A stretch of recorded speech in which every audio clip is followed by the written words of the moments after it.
Kenapa kok Indonesia ini bisa keluar lebih cepat? Padahal bangsa Indonesia ini rakyatnya lebih banyak dan mereka ini mulai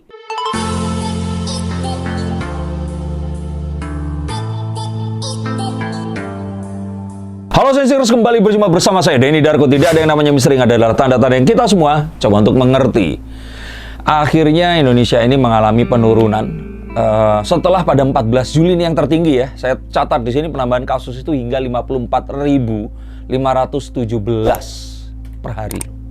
Dan kali ini terakhir pada 5 September 2021 penambahannya itu hanya 5.403 kasus per hari. Meninggalnya turun dari ribuan, sekarang 539, dan angka sembuhnya ini per hari tanggal 15 itu adalah 13.806. Ini adalah sebuah sinyal positif. Nah, yang membuat unik adalah politikus Malaysia, ya saya nggak tahu ini mungkin oposisi atau apa, tapi ini adalah satu fakta yang nggak terbantahkan bahwa Indonesia ini ternyata mulainya telat dibandingkan Malaysia. Malaysia lockdown lebih awal, Indonesia ini PPKM-nya itu baru belakangan, tapi kita udah kelar duluan. Problem is, Indonesia ini memiliki jumlah warga yang berlipat-lipat dibandingkan Malaysia. Dengan 270 juta warga, ini sesuatu yang ajaib bahwa Indonesia saat ini mulai bisa melandai dan menurunkan tanjakannya. Dan kita semua semoga bisa segera keluar dari pandemi wave kedua yang terjadi karena varian Delta laknat itu tadi. Nah, apakah ini pertanda bahwa kita akan rayakan semuanya, kita akan happy, kita akan kembali lagi berwisata, bepergian, makan enak, nongkrong kongko sama teman? Oke, kita lihat, dan dari kartu ini baru kita akan tahu. Kalau saya lihat dari sini, The Knight of Pentacles menunjukkan kalau jangan dihela dulu kudanya. Jangan terlalu happy di sini, karena kita masih harus tetap wait and see.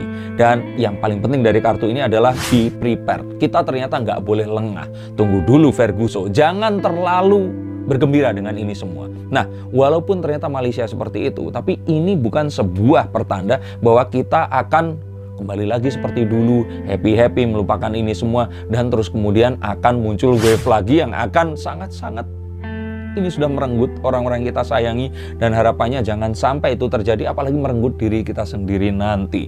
Please tetap terapkan apapun yang kita terapkan, dan kita tunggu keputusan dari pemerintah. Dan kita harus tahu juga bahwa ini bukan perkara virus belaka. Krisis COVID-19 ini adalah sebuah krisis multidimensi. Banyak hal yang dilibatkan di sini. Nggak cuma hanya masalah penyakit menyebar itu saja. Dan artinya apa? Bahwa ini bukan masalah ilmu eksakta bahwa ini adalah satu, kalau misalkan kita A, hasilnya pasti B, dan terus mengakibatkan C. Enggak seperti itu. Banyak persimpangan yang akan kita lalui, dan kita tidak mengambil langkah dengan gegabah dengan hal ini tadi. Ingat, penurunan ini harus kita pelajari, dan bagaimana caranya agar bisa terus kita pertahankan untuk selama-lamanya, dan turun terus hingga nol. Dan kalau ditanya apakah memang ini adalah satu hal yang nggak mungkin dihindari, ya saya bilang sih wabah ini adalah sebuah keniscayaan. Ini adalah sebuah hal yang inevitable, nggak bisa dihindari, pasti kejadian. Cuman perkara bagaimana menekan korban dan tingkat kematian, orang yang sakit, terpapar dan sebagainya, itu yang menjadi penting. Sehingga kalau kita lihat di sini, maka saat kita melihat angka laporan, jangan kita terpaku pada satu angka. Angka-angka di sini harus kita lihat secara komprehensif, dan kita menyadari bahwa ini apa yang harus kita pertahankan untuk meningkatkan satu prestasi positif, dan apa yang harus kita lakukan untuk menurunkan hal-hal yang negatif yang terjadi. Dan ini adalah satu keberhasilan bahwa akhirnya Indonesia ini nggak melockdown. Karena kalau lockdown, ya selain nggak punya duit, ternyata Malaysia pun nggak terlalu bisa menyelesaikan itu dengan cara ini tadi. Ternyata cara PPKM ini lebih ampuh dengan membatasi sirkulasi atau orang-orang ini tadi keluar rumah.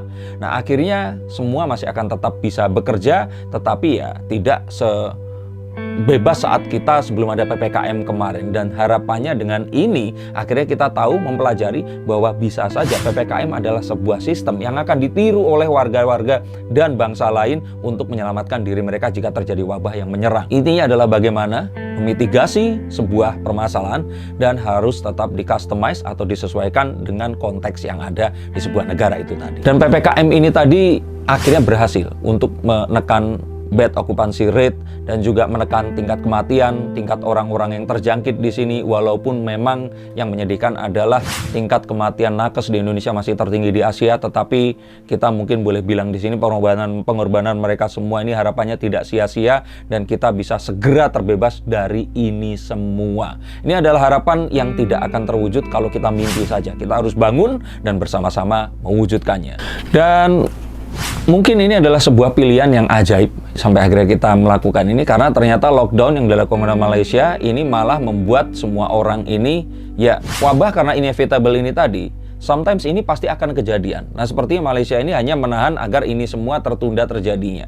Tetapi di Indonesia dengan semua yang terjadi ini bisa tetap akhirnya bisa dimitigasi, bisa diselesaikan, dan ya akhirnya walaupun apapun itu kita akhirnya sekarang menuju ke pintu keluar dari wabah wave kedua yang sangat-sangat menyesakan jiwa ini. Dan memang akhirnya ini semua adalah dukungan dari kerjasama antara pemerintah dan masyarakat yang saling bahu-membahu, nggak terus kemudian demo dan marah-marah saat PPKM ini diperpanjang, dirubah level dan sebagainya. Kita semua bergandengan tangan menghadapi musuh satu-satunya, yaitu COVID-19 itu sendiri, dan sama-sama kita terbebas dari corona. Dan ini sebenarnya adalah sebuah pertanda kalau Indonesia ini ternyata masih nasionalis. Di luar perbedaan dari suku, bangsa, dan juga agama kita, ternyata kita memiliki satu kesamaan untuk saat kita ingin terbebas, kita semua berpegangan tangan dan kita bergandengan tangan menuju ke pintu itu tadi. Ini pun juga sebuah petunjuk bahwa Indonesia ini sudah lebih realistis, sudah lebih siap untuk hidup berdampingan dengan COVID-19 itu sendiri. Dan ini adalah sebuah hal yang kalau saya pikir ya merubah pandemi menjadi endemi, dan sebenarnya tidak ada cara yang lain. Dan semua orang pun juga mempelajari bahwa di masa lalu wabah ini tiba-tiba muncul dan nanti juga akan tiba-tiba hilang. Dan ini adalah satu, kalau tadi saya bilang, makanya ini adalah sebuah hal yang inevitable, niscaya pasti akan terjadi, tinggal bagaimana cara kita memitigasi agar nilai korban ini tidak mencapai maksimal dari apa yang kita harapkan, dan kalau bisa sih nol dan nggak ada korban sama sekali. Terlebih saat kita melihat bahwa PPKM yang berlevel ini tadi akan disesuaikan dengan kondisi satu kota atau satu lokasi, dan dengan PPKM dan bukan lockdown seperti Malaysia, warga ini masih tetap bisa bekerja. At least mereka memiliki hope atau harapan untuk bisa mencari nafkah, melihat keluar, berjumpa dengan manusia, karena manusia pada dasarnya makhluk sosial, nggak akan bisa hidup terpisah dan terisolasi dari manusia yang lainnya. Dan kalau boleh saya bilang, yang paling utama, dan ini adalah jawaban dari semua konten ini, dan ini saya tujukan juga jawabannya ini kepada mungkin politikus Malaysia yang bertanya-tanya, kenapa kok Indonesia ini bisa keluar lebih cepat? Padahal bangsa Indonesia ini rakyatnya lebih banyak, dan mereka ini mulai dalam tanda kutip lockdownnya telat. Nah, jawabannya ada itu tadi, di jumlah rakyatnya yang banyak. Karena 270 juta jiwa ini tadi, mereka memanjatkan doa yang sama kepada Tuhan yang, kalau saya boleh bilang ya Tuhan sama, walaupun mungkin menyebutnya dengan cara yang berbeda. Dan ini semua dari panjatan doanya ini tadi terus kemudian diijabah atau dikabulkan, dan terus kemudian kita semua terbebas. Dan artinya satu, bahwa jika semua sebanyak mungkin orang ini berdoa, saya sih yakin Tuhan pasti akan mendengarkan. Dan sebaik-baiknya cara untuk terhindar dari masalah adalah setelah kita berusaha, tentu saja kita berdoa. Karena kita semua saat ini bisa melandai dan turun dan akan keluar dari corona ini adalah karena kehendaknya Jua.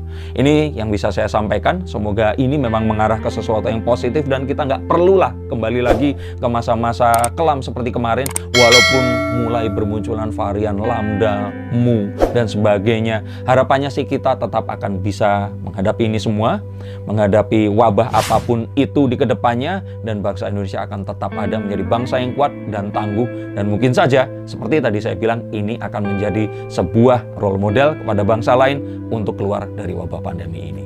Terima kasih, sampai jumpa dan salam.